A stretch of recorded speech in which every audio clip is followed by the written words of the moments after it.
నీ సమయాన్ని ప్రార్థన కొరకు కేటాయించాలి. కొంతమంది సమయం లేదన్న ప్రార్థన చేయటానికి. తినడానికి సమయం ఉందా? ఉంది. మిగతా పనులు చేసుకోవడానికి సమయం ఉందా? ఉంది. షాపింగ్కి వెళ్ళడానికి సమయం ఉందా? ఉంది. అన్నిటికీ సమయం ఉంటుంది, కానీ మోకాళ్ళు లేసి ఒక అరగంట ప్రార్థన చేయడానికి సమయం పడుతుంది.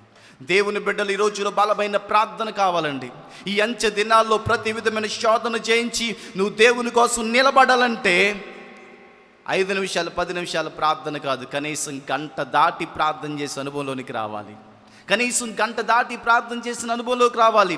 ఎప్పుడైతే ప్రార్థన నీ జీవితంలో ఉంటుందో ప్రార్థన నీకు శక్తినిస్తుంది. ప్రార్థన పడిపోకుండా కాపాడుతుంది. ప్రార్థన నిన్ను నిలబెడుతుంది. ప్రార్థన ప్రియులరా అపవాదితో పోరాడి వాడిని జయించే శక్తిని నీకు ఇవ్వగలుగుతుంది. ప్రార్థన లేకపోతే ఖచ్చితంగా ఓడిపోతావు.